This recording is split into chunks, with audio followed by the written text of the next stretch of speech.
Welcome to FYI, the For-Your Innovation podcast.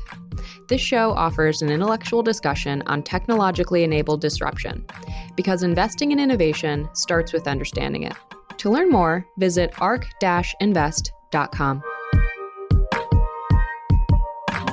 ARC Invest is a registered investment advisor focused on investing in disruptive innovation. This podcast is for informational purposes only and should not be relied upon as a basis for investment decisions. It does not constitute, either explicitly or implicitly, any provision of services or products by ARC. All statements made regarding companies or securities are strictly beliefs and points of view held by ARC or podcast guests, and are not endorsements or recommendations by ARC to buy, sell, or hold any security. Clients of ARC Investment Management may maintain positions in the securities discussed in this podcast. Welcome back to ARC's FYI podcast. Last week, we talked to author Charles Graeber about his great book, Immunotherapy and the Race to Cure Cancer. This week, we are following up that episode with one of the principal characters in the book, Dr. Daniel Chen. Dr. Chen spent over 12 years at Genentech and is one of the principal people behind the current wave of interest and treatments available for cancer immunotherapy. During his time at Genentech, he contributed to over 20 cancer immunotherapy treatments and helped take to market one of their flagship PD-L1 drugs that is now approved to treat various forms of lung cancer. Since we get pretty deep into the weeds of medical jargon, I thought it'd be good just to have a quick overview of what you're about to hear. The main topic is immunotherapy as a mechanism for treating cancer.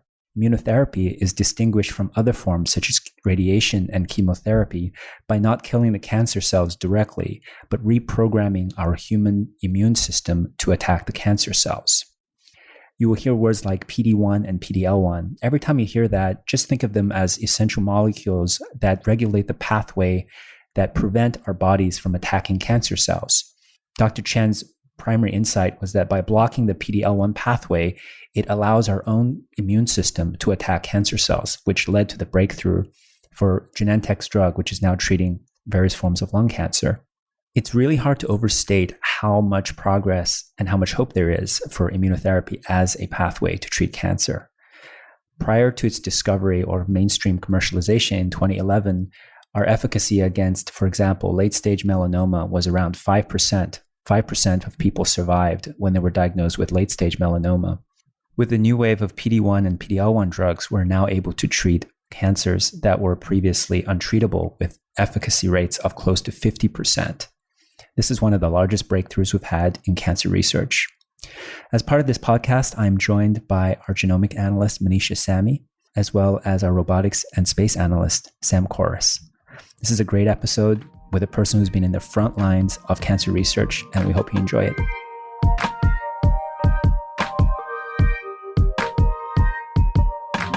Okay, so last week we talked about the book that Charles Graeber wrote on immunotherapy and how it's really changing cancer care and really providing cures in some cases for cancer, something we haven't really had hopes for a long time. And Dr. Chen, you've been working in the field pretty much most of your career focused on this. Maybe you can just give us an overview of how this approach went from something that was almost considered disreputable to the most mainstream and credible source pathway for treating cancer. Well, so there's no doubt that we're at a very special moment in the history of science and medicine. I think for many of us working in this field, we started at a time when we didn't have effective immunotherapies. And for myself, I think back to the early 90s when people didn't have a good sense of whether the human immune system would really have an important impact on human cancer. And I'll remember I was a graduate student at USC at the time, and I read this paper that was a Journal Club article. It was a paper in Proceedings of the National Academy of Science. It came out of Richard Mulligan's lab at the Whitehead Institute. And it was on an immunotherapy approach in mice. And it's funny to look back on. It was important to me at the time because it was really my entry into thinking about the immune system and how it could combat cancer. But if you look at many of the authors on that paper, the first author was Glenn Dranoff, The second author was Elizabeth Jaffe. On that paper is also Hai Levitsky, Drew Pardall, and of course, Richard Mulligan, as well as many other people on that effort. And these are many of the leading scientists in the field today. But they were all probably postdocs at that time. But I think of that as a seminal moment. And obviously, there were many in the field that really helped spur a generation of immunologists that were working in immunotherapy. In between that, what was the key change that allowed for immunology to actually take off? Well, even though I like to think of that 1993 paper, for most of us working in the field from 1993 until about 2010, it was actually a very difficult time. I think we believed in the reasons why the human immune system would be such a powerful way to treat cancer. Immunology is complex, the immune system is complex, but that's part of the beauty of why it's such a great way to treat cancer. Because cancer, you think about cancer, cancer is a highly evolved genetic disease, right? You have normal cells in your body, they mutate, and then they create this incredibly heterogeneous mass of mutated cells. Most of the therapies that we use to fight it, chemotherapy, but even targeted therapies that go after single mutations that might be driver mutations. You imagine those can be effective therapies, but it's hard for those static therapy to kill all of the cancer cells. And so what happens is you, even in the best cases, you reduce the amount of cancer a patient may have, but then the remaining cancer cells grow back. The beauty of the human immune system is the human immune system is complex, it's dynamic, it can grow and look for different things that are wrong about those cancer cells and eliminate them. And so the immune system can essentially evolve with the cancer. And that's part of what makes it so special as a therapy. It's as dynamic as the disease itself. But it took us a while to figure that out. And, you know, from 1993 to 2010, that's a lot of time in the scientist's career where... What was the biggest obstacle? Was it just we didn't have the technologies in place, or we didn't know the biology in place? So thinking about the obstacles, we knew a lot about how the human immune system works.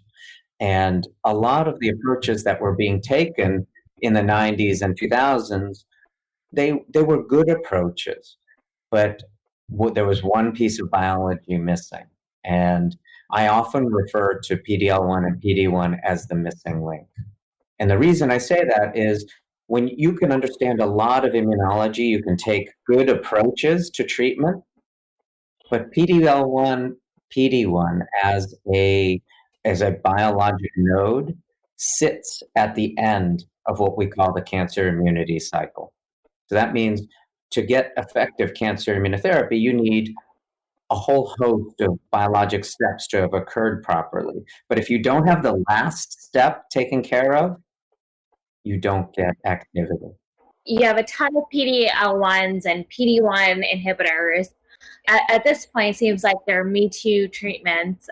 Do you not feel like that's the case? Like, are there actual differences between how they work pharmacokinetically, or is it the same? Yeah, so PD-L1, PD-1, as you know, is a ligand receptor interaction. It's really important in cancer immunology. And you essentially want to remove that inhibitory step if you're trying to induce an immune response against cancer. I think the most important thing is that you effectively block that interaction, PD-L1 binding to PD-1. There are different ways to do it. Whether you create an antibody that blocks PD-L1 or an antibody that blocks PD-1, they largely function the same. There are some subtle differences, but the differences are pretty subtle. As long as you have a good inhibitor of that interaction, you generally get the same phenomenon, which is induction of an In fact, induction is not even the right term. You essentially relieve the suppression of the immune response against cancer. And that's important to get effective cancer immunotherapy. And so you brought Genentech's PD-L1 drug from preclinical stage to market. And I think, a lot of our listeners, people listening, don't even understand the steps and how long that takes. So I think it'd be interesting to hear from you kind of how long did that process take and what were each stage going from preclinical to post-market? Yeah, so I was very fortunate to be in a position at Genentech at the time. And of course, I didn't take it there all the way through myself. I was fortunate to be part of a large group of scientists and physicians to make that happen.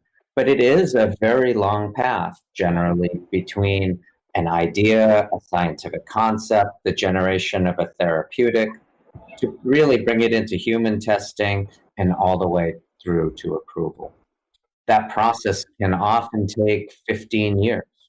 And for Genentech here in the field of cancer immunotherapy, it was actually even longer than that. And obviously, the different groups that have brought forward PD-1 and PD-L1 inhibitors all have their own story. For Genentech, it was a particularly interesting one because we originally identified PD-L1 as a cancer target out of a human cancer screen that we did back in 2000. But it took many years after that to understand the real biology of this pathway. So you can imagine all of the work that happened between 2000 and let's say about 2006 that really helped us understand the role of PD-L1 and PD-1. And that included incredible work done by Tasuku Honjo, who originally identified the molecule, Jim Allison in his lab that really focused on the early checkpoint inhibitor work, and then three really critical people in the field, Gordon Freeman, Arlene Sharp, and Li-Ping Chen, who really helped everybody understand what that interaction between PD-L1 and PD-1 did. That really helped us at Genentech then think about, okay, how are we going to create a therapeutic? What are we going to apply it to? And ultimately, we took it forward into human clinical trials in 2011. And that's where we began that journey from going and testing it first in humans all the way through to approvals, full approval in a number of different indications in 2016. Maybe we can just cover some of the results from this drug. This is kind of the second generation of immunotherapy checkpoint inhibitors. CTLA4, anti-CTLA4 came out in 2011. These came out around 2014. What were kind of the standard of care and survival rates before the release of these drugs, and what did it change after they were released? Well, so one of the really interesting things about the interaction between the immune system and cancer is that the immune system, if you think about it, is really good at finding things that look different than yourself. And that's its job, right? It needs to figure out if there's a bacteria or a virus or a parasite and eliminate it. And those same processes allow the immune system to also prevail for mutated cells like cancer cells that look different than normal. And you can imagine, because they start as normal cells, if you only have a single mutation, that doesn't look very different than a normal cell. But as that cancer cell accumulates mutations, it starts to look more and more foreign. And one of the interesting interplays in therapeutics in cancer is that most traditional therapies work worse in the types of cancers that are highly mutated. Those highly mutated cancer types tend to be associated with a carcinogen exposure. So you think about smoking as obviously as a big one, but that's not the only one. UV radiation is another big one. Both of these are highly carcinogenic environmental exposures, and they tend to lead to cancers that are highly mutated. So think about lung cancer and melanoma and bladder cancer as we would think about it later. These are highly mutated cancers, and traditional therapies like chemotherapy work really poorly in these diseases. And at the same time, as we started to understand cancer immunotherapy, these were the exact diseases where cancer immunotherapy seemed to work best. And it's probably because the biology lines up really well. They look most different to our cells. They look really different to our bodies and our immune systems. And how were the efficacy rates changed when these were released? Well, so at the time, we had very few drugs that had appreciable single agent responses in these diseases, right? So lung cancer was generally managed by chemotherapy. Very little else worked in the majority of lung cancer. Melanoma, we had almost nothing. We knew that immunotherapy could work, and so drugs like IL-2 and interferon were used at the time in melanoma, but they weren't very effective and they were incredibly toxic. And similarly, bladder cancer, people would try things like chemotherapy, but they were not great approaches for the treatment for these patients. So we didn't have a lot in these diseases. And one of the striking things about PD-1 and PD-L1 inhibitors in early phase clinical trials, usually what you do is you design an initial safety trial. You want to understand if your drug is safe, what dose you can dose it at, and what the PK or exposure in humans is of your drug. And that's the goal of most phase 1 studies. But what was so striking about these drugs, including atezolizumab, a PD-L1 inhibitor that I helped develop at Genentech, was the moment we got up to doses where there was reasonable exposure. So we saw this first for atezolizumab at 1 milligram per kilogram. Literally, we treated 3 patients. One of them was a lung patient. In the first scan we got back, the tumors were shrinking. And you can imagine just how powerful a moment that is for everybody working in this field when you see something like that. And I will say that, and I think we talk about it in the breakthrough by Charles Graeber, that at the very next dose level, we treated 3 more patients. 2 of them responded. And the moment it happened, the physicians that were taking care of these patients who are used to running phase 1 trials where, it's just a safety and PK study, they're calling us up going, "You won't believe this. This patient that was so sick that couldn't get out of bed literally a week ago, we started treatment and he's now getting up and going to the gym." And the words that I remember from one of the physicians, this was Peter Boasberg down in Los Angeles, he actually wrote to me and he said, the patient has been recalled to life.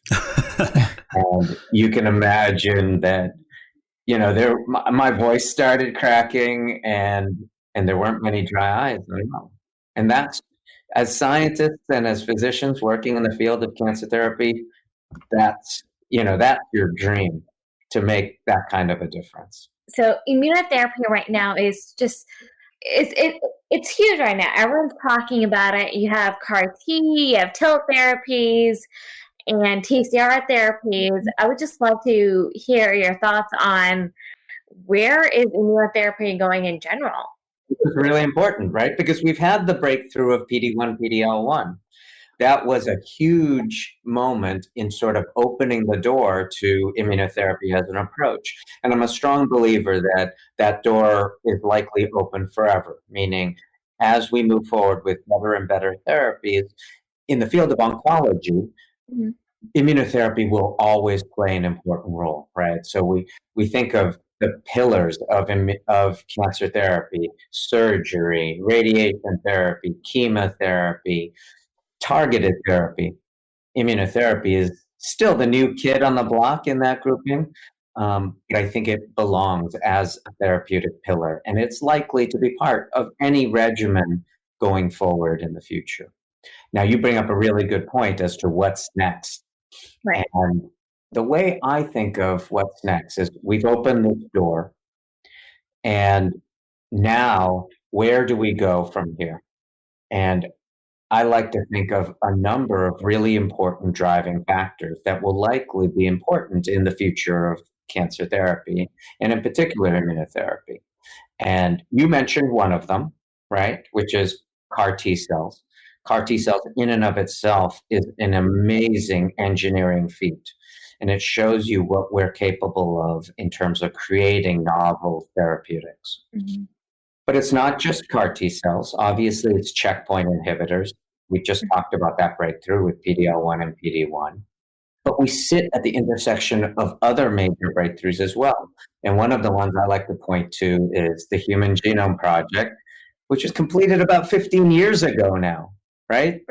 Yeah. So we're sitting here, we know what all the genes are. We essentially know what all the proteins are. We understand how the immune system works better than we ever have. We have therapeutic approaches that are starting to evolve. It's not just small molecules or antibodies anymore. Now we can engineer cells as therapeutics. We can engineer proteins to create structures in a way that we can create therapeutics that are different than the traditional monoclonal antibody that either blocks a target or activates a target. We have more data than ever. So with AI and machine learning coming online, we have the ability to sort through massive amounts of information. And so the way I think of the future is it's at the intersection of data that's coming in from our ability to do high throughput profiling of human cancer, either before treatment and after treatment, our understanding of biology, and new technology, CAR T cells and antibody engineering and other types of engineered approaches. And so I think it's going to be at the intersection of those three things where we'll really see the next generation of therapeutics. Where do you think the biggest change needs to be made right now from a technological point of view to actually get us to what we want to see? Well, we still need advances in all three of those areas. Just because we're at the intersection doesn't mean we're at the finish line yet. And so if you take each of those, you think about big data coming in from all the different high throughput profiling approaches. We don't have all the right tools to connect that profiling with the massive amount of clinical data that's being generated.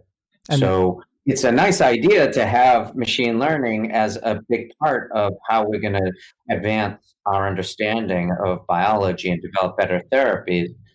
But without all the infrastructure links, you can't even apply the types of advanced machine learning that are available today.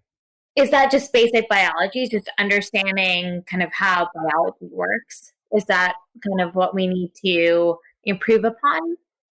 Well, so in many ways, when I say biology versus big data, biology is traditionally what we can understand, right, as scientists. And we learn about how to do this very early in our training. And it's interesting because as humans, biologists are reductionists. That's actually not limited to biology. It's true in any field of science.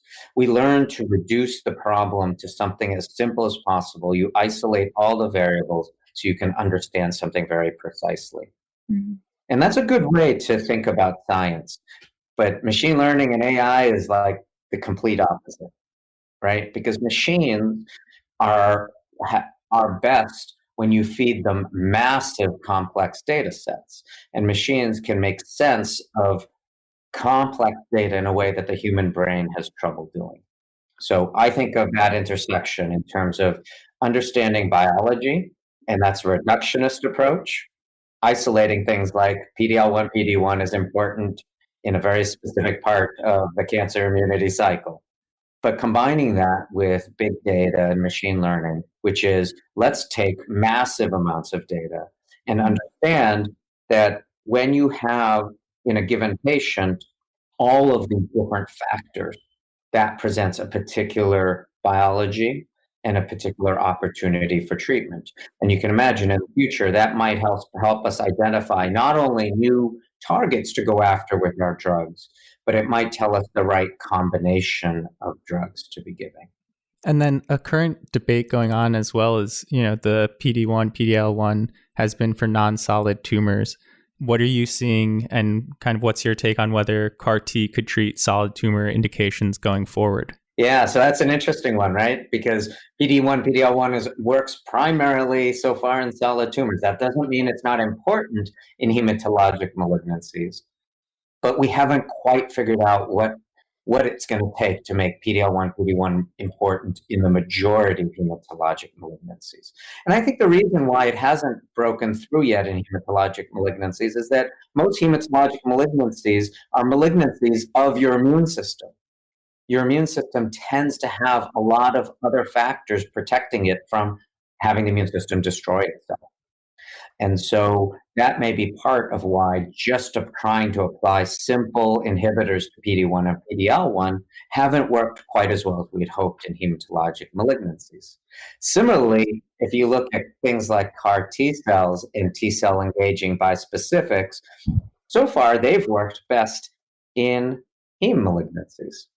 And that's a place where we can engineer solutions and drive killing of those hematologic malignancies really well.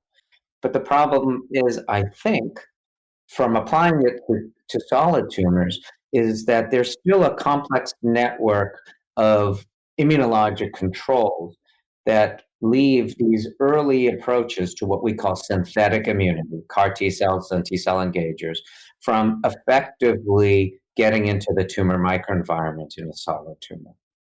And that's an important challenge that needs to be understood, and then our therapeutics need to be optimized for that.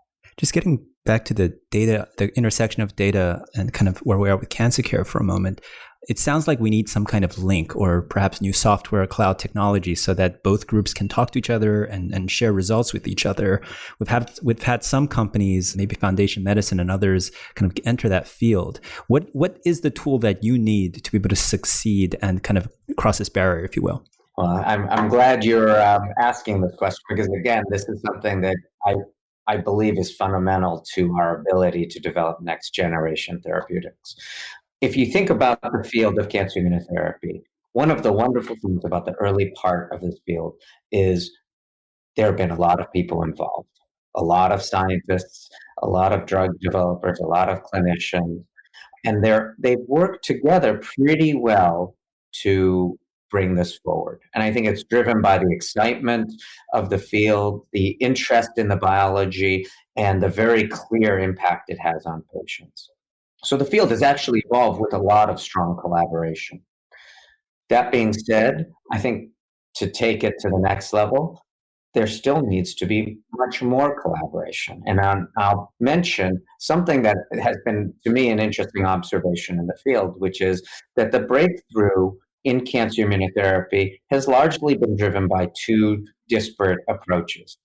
One's an endogenous immune approach, and one is a synthetic immune approach. And we think of those generally as checkpoint inhibitors like PD-1, PD-L1 inhibitors, and on the other side, CAR T cells as the synthetic immune approach. And even though both of these are essentially immunotherapy, and sometimes you see them both presented at the same meeting, there hasn't been as much dialogue as I would like to see between the people that work on CAR T cells and the people that work on things like PD-1 and PD-L1. But I think that time is coming, and I think that collaboration should be intentional. So people have to want to collaborate. There have to be opportunities. So people have to get in the same room and have a dialogue.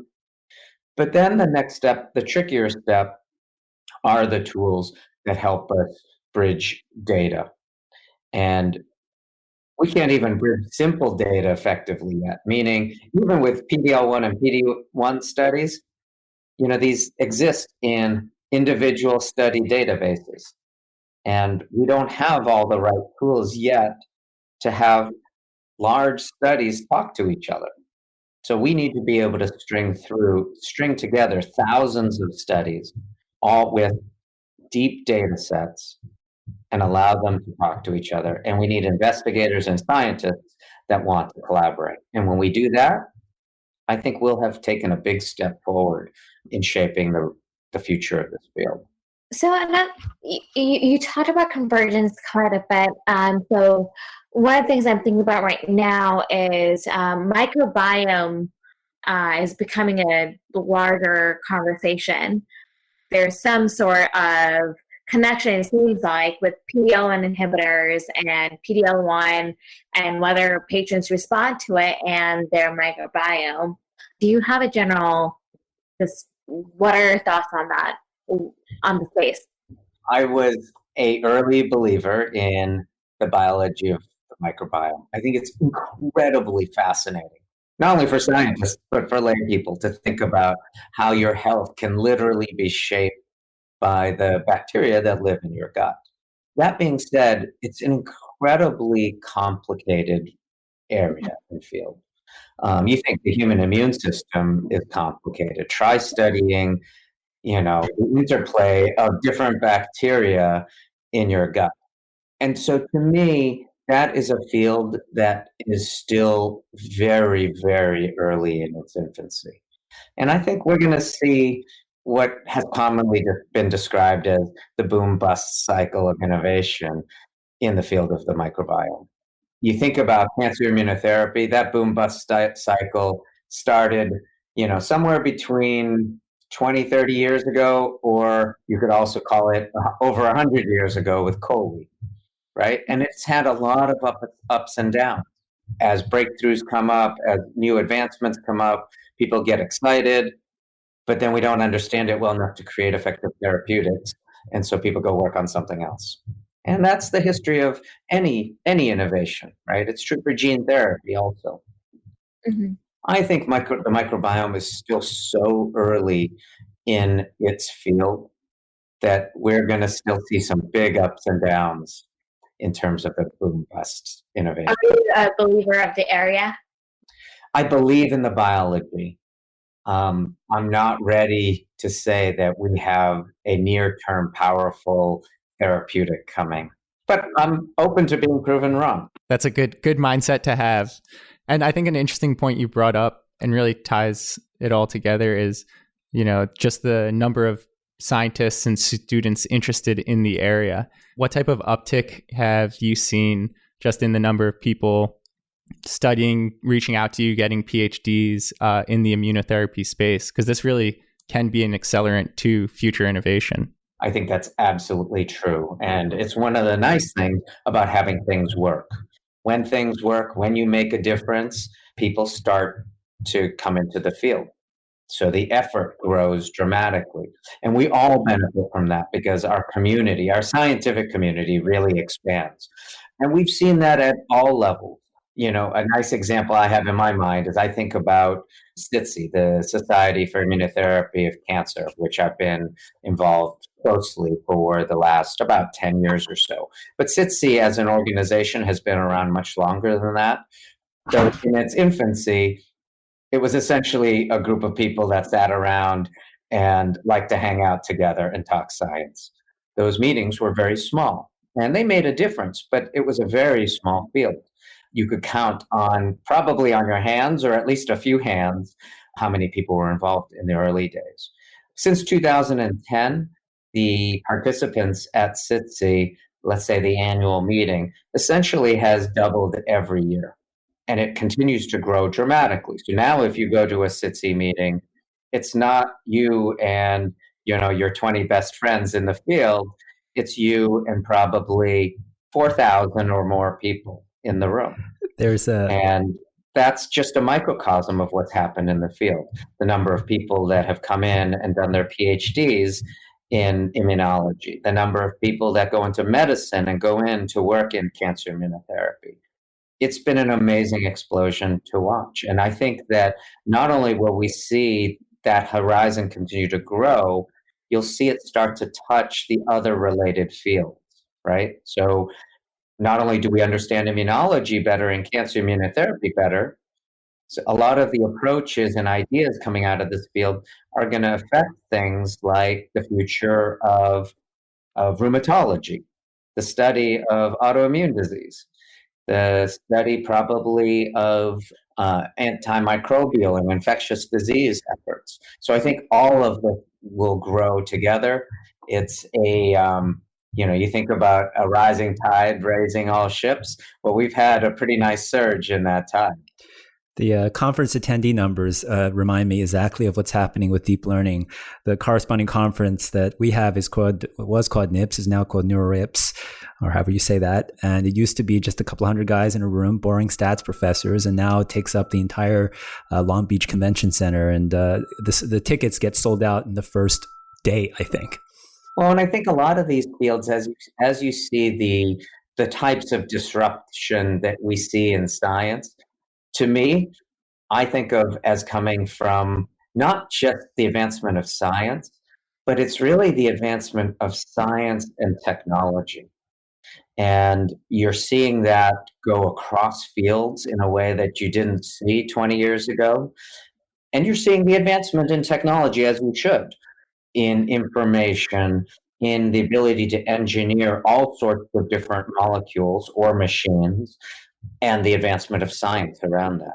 Dr. Chen, maybe you can talk about your recent career progression. You worked at Genentech for a long time, but now you're heading up research at a startup called IGM. Yeah, I mean, I'm not going to say too much about that, but what I will say is I've appreciated what feels like a fortunate set of bounces that have been my career.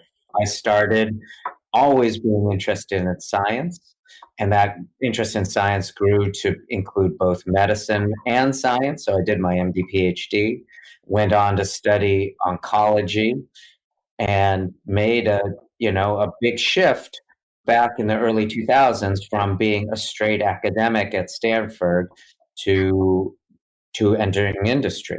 I wouldn't say I was an early pioneer of those types of transitions, but I would say I was still an early-ish part of that movement of very strong scientists going into industry and being able to see the kind of differences that you can make in the field of biology, in the field of science, the field of cancer, at a company versus at an academic institution. And I think they're just different.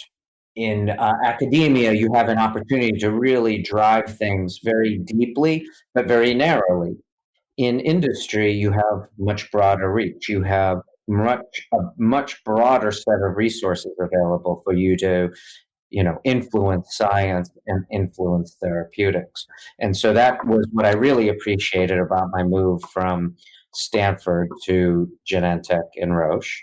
And I absolutely loved my time at Genentech and Roche. I think that it is a wonderful company, and it has a great vision in terms of how a company can influence both science and therapeutics. And as you know, I've recently taken a move to try something a little different.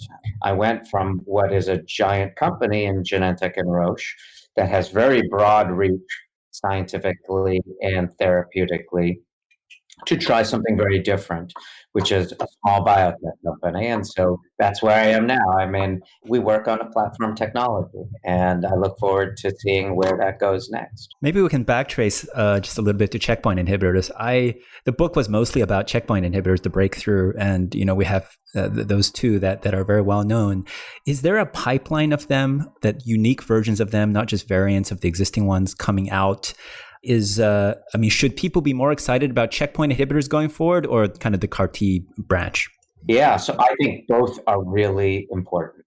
And it's one of the things that I've really tried to push for in the community. And, I mentioned to you trying to increase dialogue between really what are two approaches: endogenous immune approaches and synthetic immune approaches. And they're both important. The endogenous immune approach has that benefit of being that dynamic part of your immune system, so that you can have things like antigen spread and the generation of memory immune responses. Those are part of the things that make it really powerful. But one of the hard things with endogenous immunity is, what do you do when cancer cells themselves lose some of the machinery that allows the immune system to see that those cells are foreign? So we often talk about things like loss of MHC class 1 as an example. That makes those cancer cells suddenly invisible to the endogenous immune response. The synthetic immune response, CAR T cells and T cell engagers, take a different approach, right? So you're able to engineer a therapeutic that can recognize a cancer cell based on the expression of some protein that's not related to MHC class 1. And so it gets around this problem of MHC class 1 loss. Well, as it turns out, synthetic immune approaches and endogenous immune approaches can talk to each other because they're both part of the immune system.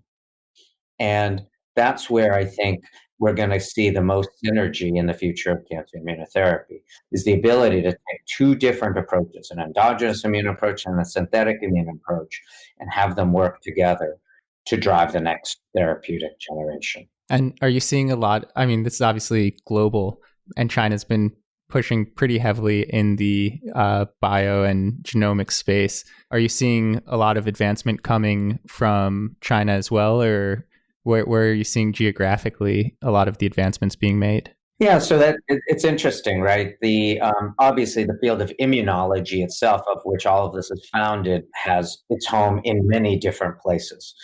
Great breakthroughs have happened across the globe, and for checkpoint inhibitors, a lot of it did happen within the U.S. And so I think the scientific community within the U.S. had a large role to play in the emergence of this field. That doesn't mean the future is all going to come from the U.S. And you bring up an interesting one in China, particularly around CAR T cells. So I think the Chinese scientific community still has a long way to go in terms of building its infrastructure, but it has been able to leverage one very interesting part of their system, which is their ability to accelerate a complex technology like cellular therapy and get it into human patients. And that has allowed them, I think, to really accelerate around cellular therapy and CAR T cells in particular. So you mentioned China, and China being an area where you're using CAR T actually moving forward, and some of the research that we've been doing. Do you think it's more of like the manufacturing side of things, or is it the what do you see happening in China right now with CAR T that would put China ahead of the US?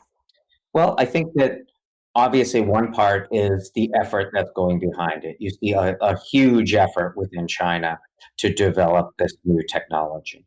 But I think there's another really, really important component, and it probably lives on the regulatory side.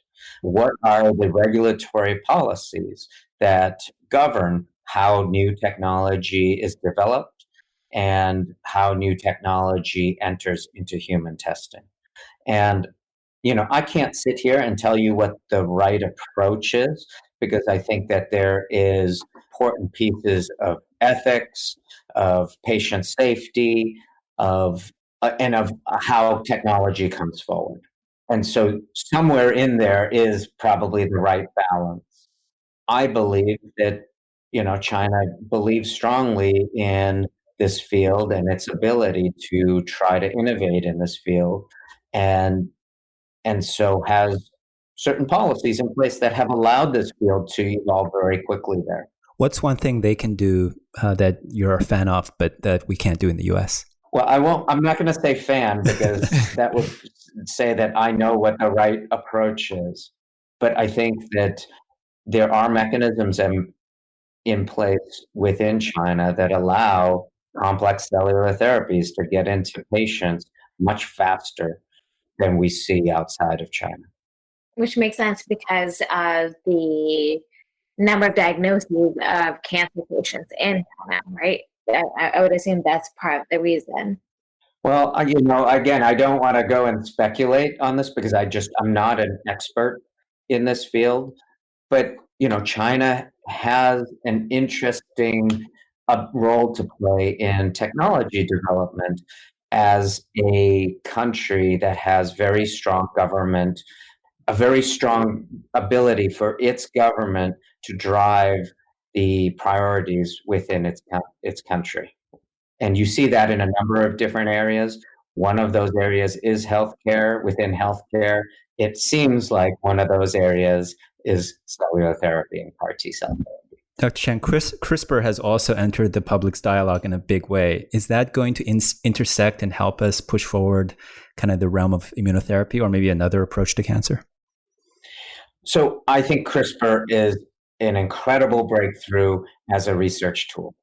And there are things that we can do with CRISPR today that allow us to do experiments and accelerate all sorts of different areas of research that is going to advance our understanding of science and therapeutics. What I'm not ready to say yet is what its role specifically is going to be in therapeutics, in human therapeutics, and whether it's really CRISPR or the son of CRISPR or the daughter of CRISPR or the grandchild of CRISPR that will make a difference. I do think that this approach ultimately will be important in direct therapeutics. What are your worries of CRISPR therapeutics right now? What could go wrong? One thing is we don't really know its ultimate long-term effect on different cell populations. Mhm. Right? As you make these changes in human cells, in humans, I think one of the things that's out there is, do you also have the potential to generate malignant cells? Do you have the ability to generate a downstream effect, whether it's malignant cells or something else, that ultimately has an untoward effect on human health? I can't say with any expertise whether the technology really has the right profile yet for human therapeutics. What is its true fidelity? What is its true accuracy? And what are the long-term effects? Is it the lack of control that scares most of the scientific community? Just not knowing what's possible? Like, do you think that's part of the reason?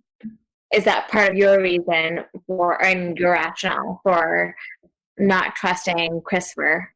Yeah, I mean, that's a great question. Again, I wouldn't say it's my area of expertise. And so I'm following this more as a scientific bystander. I do think fidelity is important. I saw the early part of the gene therapy field. And as with any new technology, as you enter into humans, there's a lot that we don't fully understand yet. And when you're manipulating human cells and you're manipulating the DNA of those human cells, we all need to be very clear on what we understand and don't understand.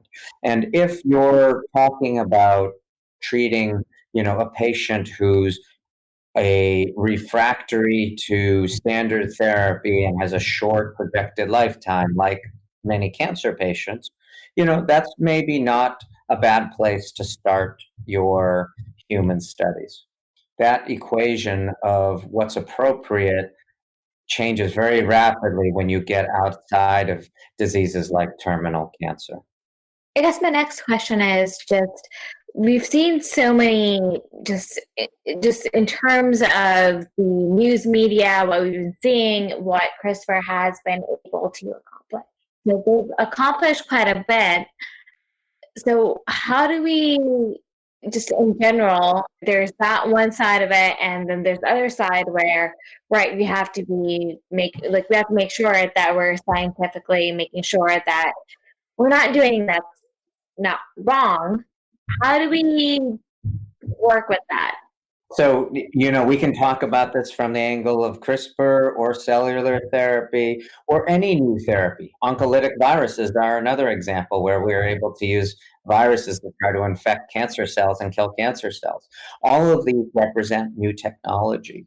And I think for all of us as drug developers, we need to balance our enthusiasm for developing next generation therapies with ethics, right? There are medical ethics that are really, really important to the protection of patients. And like most physicians, or many physicians in the world, I took the Hippocratic Oath. I believe that it is my job to protect patient safety. I am a physician scientist, and so I dedicated my career to trying to increase the understanding of science and bring forward new therapeutics. But I will never forget that in this field, I am a physician, I am a doctor. My job is to help improve the lives of patients. I can't do that if we bring forward therapies that harm patients. So I think the way to do this is understand the biology you're trying to manipulate, make sure you've done the things that you can do in non-human studies to ensure that there isn't some terrible effect of your therapeutic that you didn't understand, but you easily could have understood. And then be really thoughtful about the human experiments that you conduct. I think those phase 1 studies are really important, and you need to be thoughtful about the patient population you're going to go in, right? So I think I just mentioned cancer is a good opportunity because often you do those phase 1 studies in patients whom, if you don't do anything, they're going to die and they're going to die soon. And so they need something. And so they're a good place to start, right? Because if you come in with a therapy, you don't have to worry about, am I going to cause leukemia in you 20 years down the road as your first step? Because you're thinking about, can I help you live longer than, 12 weeks? So I think that thinking about where you start with a study is important. And I think designing that clinical trial in the right way, in a thoughtful way, is really important. We can't de-risk new therapies 100% because there's a lot that you don't understand until you go into humans. But you can design those studies really well. And one of the things I'm a big fan of, and I build into many, if not most of my phase 1 studies, is when you don't understand a new therapeutic, that you don't expose a lot of patients initially. You start and you look in a single patient at a single dose level, right? And you generally try to start low. And you essentially say, look, we won't understand everything until we actually enter into a human clinical trial. But I'm going to treat one patient and just make sure that the therapy we're developing is well tolerated. And once I can do that, then I'll treat the next patient or the next couple of patients. Then I can move up to the next dose level. But what I don't want to do is expose a bunch of patients at a new dose level of a drug that I've never used before.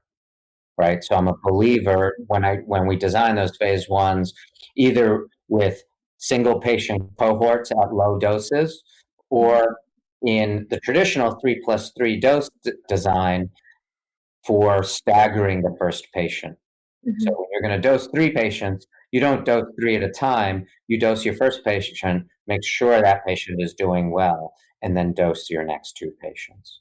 And I think those types of approaches to clinical trial design do help us de-risk or mitigate some of the risk of the unknown, right? It keeps us from being afraid of testing new approaches, but it says we're going to be cautious enough about the kinds of things that we don't fully understand.